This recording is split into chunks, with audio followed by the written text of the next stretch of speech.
Germany లాంటి అభివృద్ధి చెందిన దేశాలు, సింగపూర్ లాంటి నగరాలను ఈరోజు మనం చూసి నేర్చుకుంటున్నాం. ఆ నగరాలను మనం ఆదర్శంగా తీసుకుంటున్నాం. న్యూయార్క్ లాంటి నగరాలను ఈరోజు మనం ఆదర్శంగా తీసుకుంటున్నాం.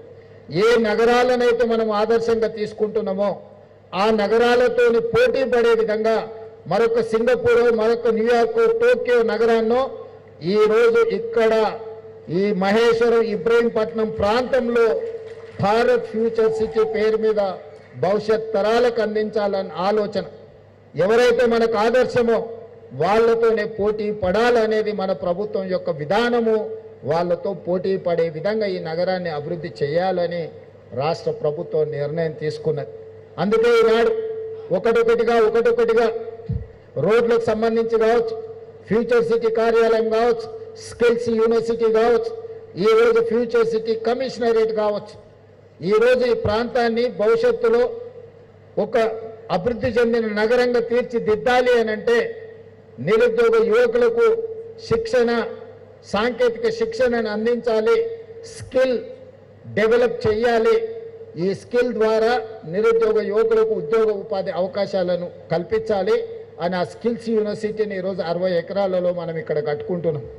మనం ఇతర రాష్ట్రాలు, ఇతర దేశాల నుంచి వచ్చే పెట్టుబడుల ఒప్పందాలు ఎక్కడో హైదరాబాద్లోనో సైబరాబాద్లోనో కూర్చొని ఒప్పందాలు చేస్తున్నాం. అలా కాకుండా ఆ ఫ్యూచర్ సిటీ ఒప్పందాలు, ఫ్యూచర్ సిటీ కార్యాలయం ఇక్కడనే ఒప్పందాలు చేయాలి, వాళ్ళని ఇక్కడికి రప్పించాలని ఈరోజు ఫ్యూచర్ సిటీ కార్యాలయాన్ని మనం నిర్మించుకున్నాం.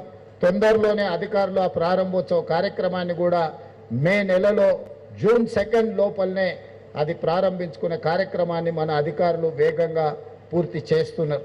అదేవిధంగా మొన్న జరిగిన గ్లోబల్ సమ్మిట్ మీరందరూ చూసి, ప్రపంచ దేశాల నుంచి దిగ్గజ సంస్థల్ని ఇక్కడికి రప్పించడమే కాకుండా 3 రోజులు అద్భుతంగా గ్లోబల్ సమ్మిట్ నిర్వహించడం ద్వారా పెట్టుబడులకు నమ్మకం, విశ్వాసంతో పాటు ఈ ప్రాంతం అనుకూలమైన ప్రాంతము, అంతర్జాతీయ ఎయిర్పోర్ట్కు కూతవేటి దూరంలోనే ఈ భారత్ ఫ్యూచర్ సిటీ ఉన్నదని, ఎక్కడో అభివృద్ధి జరిగిన దగ్గర సమ్మిట్లు పెట్టుకోకుండా ఎక్కడైతే మనం అభివృద్ధి చేపట్టాలనుకుంటున్నామో, ఎక్కడైతే అభివృద్ధిని ప్రపంచానికి చూపించాలనుకుంటున్నామో అక్కడనే మన గ్లోబల్ సమ్మిట్ నిర్వహించినాం. మన అధికారులు నిరంతరం శ్రమించి అద్భుతంగా గ్లోబల్ సమ్మిట్ను నిర్వహించారు.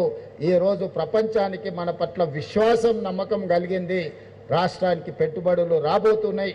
ఆ పెట్టుబడులు ఈ ప్రాంతంలోనే మీకు అందుబాటులో ఉండబోతున్నాయని చెప్పి నేను ఈ సందర్భంగా తెలియజేయదలుచుకున్నాను. మిత్రులారా, Cyberabad hi-tech city, outer ring road, అంతర్జాతీయ ఎయిర్పోర్ట్ ఇవన్నీ మీ కళ్ళ ముందు ఒకప్పుడు చర్చ జరిగినప్పుడు 2000 సంవత్సరం నుంచి 2010 సంవత్సరం లోపల ఇవన్నీ కూడా ఒక ఊహా చిత్రంగా మొదలైనవి. ఆ రోజు అవి చూపించిన నాయకులను అవహేళన చేశారు. ఇట్లాంటి 7 అంతస్తుల మేడలు గాల్లో కడుతున్నారు, ఇది సాధ్యమైతాయా అని ఆనాడు మాట్లాడారు. పెద్దలు తిగల కృష్ణారెడ్డి గారు ఇక్కడనే ఉన్నారు. ఆ రోజు హైదరాబాద్ నగర మేయర్గా ఈ ప్రణాళికలు రచించినప్పుడు వారు ఈ నగరానికి మేయర్.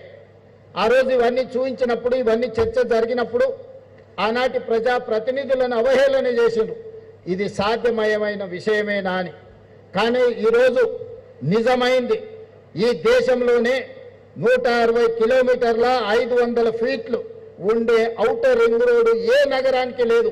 అది ఢిల్లీ దేశ రాజధాని కావచ్చు, ఫైనాన్షియల్ క్యాపిటల్ ముంబై కావచ్చు, ఐటీ క్యాపిటల్ బెంగళూరు కావచ్చు, చెన్నై ఇండస్ట్రియల్ క్యాపిటల్ చెన్నై కావచ్చు, ఎవరికి ఇంత అద్భుతమైన ఆస్తి లేదు. ఈరోజు దేశంలోనే ఒక అద్భుతమైన ఔటర్ రింగ్ రోడ్ మన దగ్గర ఉంది. మన హైదరాబాద్ ఎయిర్పోర్ట్ ప్రపంచంతోనే ఈరోజు పోటీ పడుతుంది. మన దగ్గర ఉన్న ఐటీ కంపెనీలు, మన దగ్గర ఉన్న ఫార్మా కంపెనీలు, మన ప్రపంచం సంక్షోభంలో మునిగినప్పుడు, కోవిడ్ వచ్చినప్పుడు 4 కోవిడ్ వ్యాక్సిన్స్ను ప్రపంచం ఉత్పత్తి చేస్తే అందులో 3 కోవిడ్ వ్యాక్సిన్స్ హైదరాబాద్ నుంచి, జినోమ్ వ్యాలీ నుంచి తెలంగాణ రాష్ట్రం ప్రపంచానికి అందించింది, మన రాష్ట్రానికి కాదు. ఐటీ ఎగుమతులు, ఈరోజు డిఫెన్స్ ఎగుమతులు 100% అభివృద్ధి చెంది పోయిన సంవత్సరం 3500, 3600 కోట్ల ఎగుమతులు చేస్తే ఈ సంవత్సరము 7500 కోట్ల రూపాయలు ఎగుమతులు ఈరోజు డిఫెన్స్లో మనం పెట్టినాం. మనం రాఫేల్ అని యుద్ధ విమానాన్ని విన్నాం. ఆ రాఫేల్ని సర్వీస్ సెంటర్ ఎంఆర్ఓ ఈరోజు జిఎంఆర్ ఈరోజు శంషాబాద్ ఎయిర్పోర్టులో ఫ్రాన్స్లో ఒకటి ఉంటే రెండోది మన దేశంలో మన నగరంలో మీ ఊర్లోనే ఈరోజు సాఫ్రాన్ ఎంఆర్ఓ ఈరోజు ఇక్కడ ప్రారంభించుకున్నాం. సాఫ్రాన్ ఎంఆర్ఓలో యుద్ధ విమానాలను ఈరోజు సర్వీస్ చేసే సెంటర్స్గా వాటిలో వచ్చే సమస్యలు పరిష్కరించే సెంటర్గా రాణించింది.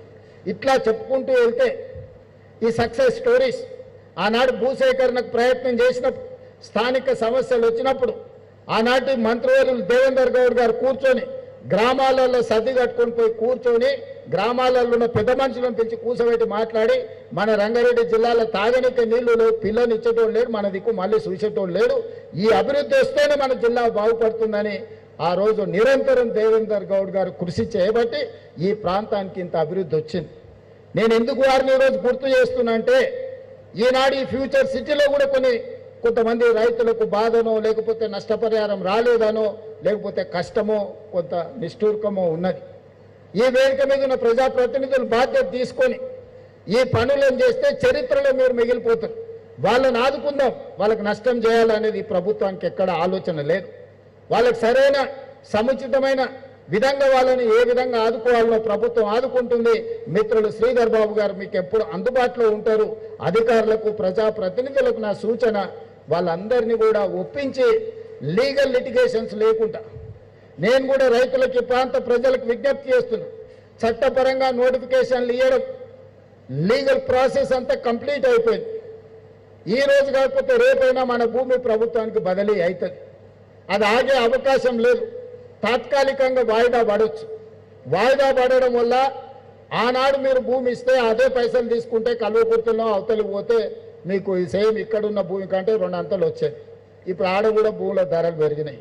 ఇప్పుడు ఈ పైసలు తీసుకోకపోతే ఎకరాలు మీ భూసేకరణ జరిగితే మీరు గజాల